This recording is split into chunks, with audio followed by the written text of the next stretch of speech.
What's going on, GameLeapers? Let's talk about these changes made for 13.7. This is Ease, by the way, and this is our follow-on video from yesterday's video, detailing what these changes are. So first of all, we're going to start by talking about the champion buffs. Azir, first of all. Your armor is going up, your attack speed growth is going up, your passive duration is also longer, your passive summon range is longer, even though your Q's mana cost is going up and the stab range is going down, you're getting less mana on your W at later ranks, and your damage on your W at later ranks is also up with the total damage as well. This means that for Azir, a W max is actually going to be better than a Q max. So in terms of like actual consistent damage during laning phase and in team fights, this will be better. Now, is this actually going to improve your win rate by that much? Well, it probably will. Even just the base armor nerf going up by 3 means that against, even ranged champions auto-attacking you, all those attack damage champions, especially junglers, right, in the early game and skirmishing, this is going to mean something. Azir mains, let me know in the comment section if these changes are good for you and if you actually want a W max in 13.7. Now, Katarina is also getting buffed. Your damage in your passive is getting buffed by 5%, the AP ratio, and also the damage you're going to be dealing based off your bonus AD is actually up as well in your ultimate. So this means if you're going attack damage builds, you'll be dealing more damage. This means that going other builds rather than Nash's Tooth, because it did actually get nerfed for Katarina, well, they're just going to be more effective, right? And because the AP ratio on your dagger is going up, this means, yes, in the late game where you do have a lot of AP in your kit, your passive where you pick up that dagger will deal so much damage. Now, Kalista is also getting buffed here. Your attack damage growth is going up by 0.25, and also the Oathsworn Bond ceremony at the start of a game is shortened by 4 seconds. This means you can get out of base at the same time as pretty much everyone else, and the attack damage growth going up means that your mid to late game, your scaling is much better now. I think this is a nice buff for Kalista, and we'll have to see how she performs next patch. Now, Graves is getting buffed. The crit bonus is up by 10%, and your ultimate's cooldown is down in early levels, all the way down to 100 at level 6, which is just like a nice bonus, I guess. With Graves as well, the crit bonus going up. This means that, going full crit, something maybe like Shield Bow into Infinity Edge, Collector in there maybe, this just has a bit more reward to it now. So crit Graves is also buffed, and Graves generally speaking because the R is going down in terms of cooldown. Now, Alistair is the second to last champion getting buffed here, and his base armor is going up to 47, and his base HP is going up by 15 to 685. This makes your early game laning phase even tankier, right? You're going to be a real menace to deal with, and pretty much impossible to kill. Now, Yasuo is the final champion getting buffed, guys, and I'm pretty sure the Yasuo is going to be the MSI skin because these buffs sound kind of nutty. So your passive shield is going up at later ranks. Also, your sweeping blade, your E, the base damage per stack is going to be now scaling off total damage per stack, and this will scale with your champion level, but you're actually going to get up to 4 stacks of this. So you have to E 4 times to get the max stacks, but this might actually mean you max your sweeping blade rather than your Q now. This will be really effective against ranged champions because Yasuo, back in the day anyway, used to start E in a lot of matchups. So this might be the case again, and if there are any Yasuo mains out there, are you looking forward to that skin in a couple of weeks? Now, champion nerfs, guys, for 13.7. Rammus is getting nerfed again, so your W percentage bonus armor is going down from rank 2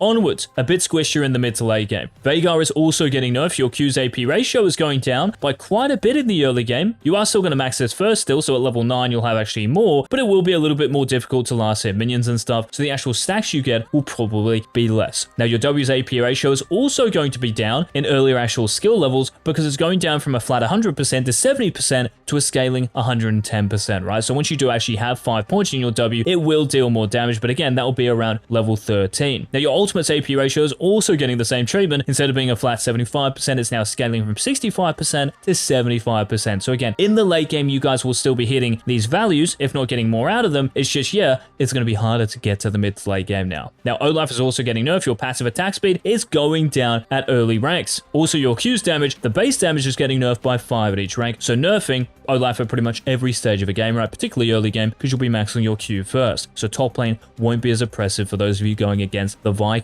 Now, Sejuani is getting nerfed. The passive elite monster damage cap is going down by 50. Your Q's cooldown is going up by a second at each rank, and your ultimate's cooldown is going up by 10 seconds at each rank. Sejuani, in terms of clear speed, in terms of actually getting more Q's off, so dashes, run, and knockups, and of course your ultimate being on a longer cooldown like this, these are certainly nerfs. Win rate will drop a little bit because of them. Now, Vi, there isn't actually anything here. So I don't know if the balance team is trolling or like it's an early April Fool's joke, or if like a Vi main from the balance team started putting up a fight about the changes. But Vi's not here, so So, I guess she's not getting nerfed. But one champion who is getting nerfed is Wukong. Your base attack damage is going down by 2. Early game nerf here. Your W's cooldown is also going down from rank 2 onwards, so you'll be getting less W's off in fights. And because, yeah, in the mid to late game, you'll have a lot of ability haste. This will affect you, of course. And the bonus attack speed you get from your E is going down as well by 5%. So in terms of your clear speed and actually dueling potential, conquer stacking, this is a nerf as well. Lee Sin, pretty much the same story as far as your early game goes, because your base attack damage is getting nerfed exactly the same value from 68 to 66 as Wukong, and your base armor is going down from 36 to 34. Squisher in the early game, dealing less damage. Zeri, next up, your HP growth is going down, less HP in the mid to late game. Also, the shield you get from your passive is down by 10%, and your ultimate's AD ratio is down by 15%, and these changes all up, I don't think they're going to kill the champion. You are still going to be Zeri, right, gliding around the map, which I think is good. That's why you're playing this champion. But yeah, in terms of actual just raw power, these are certainly nerfs to that, and probably justified as well. You might actually be able to play this champion instead of her being picked and banned. Now, Annie.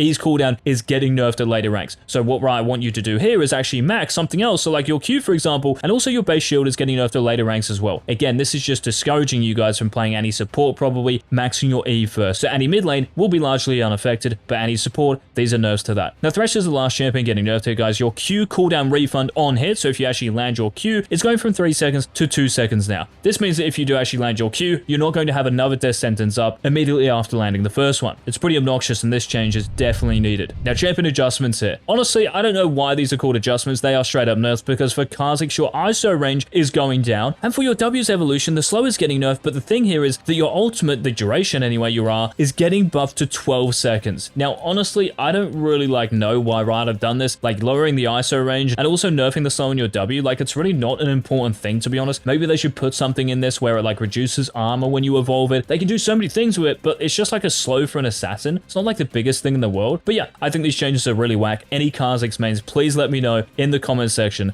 if you're going to be bug splat in 13.7. Now, system buffs. Abyssal Mask. Health is going up by 50. That's it. Cost is staying the same. Death's Dance is getting pretty much reverted because it's now giving you less AD and armor, but it is giving you 15 ability haste again. Grievous Wounds is also getting buffed, guys, so in terms of actually applying to targets that completely block the damage with shields, it is now applying Grievous Wounds to those targets. And the system nerf, guys, in 13.7 is to Catalyst, okay? The item that builds into Rod of Ages. The cost, and Abyssal Mask, the cost is going up by 200 from 1100 to 1300, and the health is also going up because, yeah, it's costing more, you should get more out of it, so you're getting more HP. This is actually big for the early game. So if you're playing something like Ryze, Cassiopeia in the mid lane, this means that you're going to have to really, think about timing your first base around that extra gold now. So you got to be aware of that in 13.7, and it is a nerf to those mana mages in the mid lane in particular. So those are the 13.7 changes, guys, we know of thus far. I'm sure there's going to be more of them, but yeah, let us know in the comment section what you think of them. If you do enjoy these Season 13 uploads, make sure you leave a like down below, and of course, guys, if you want to improve at this game, GameLeap.com. Sign up to the website. You're not going to improve from looking at this video or even just listening to me talking about a load of stuff. You're actually going to improve by listening to me on our website at GameLeap.com, linked in the description and comment section, talking about wave management, back timing, positioning, spacing, communication, all of these things that are essential to playing the game at a high level. Doesn't matter what champion you play, bro. So if you want to know how to play the game like a challenger, sign up to the website, and I'll see you in our next video. This has been Eggs.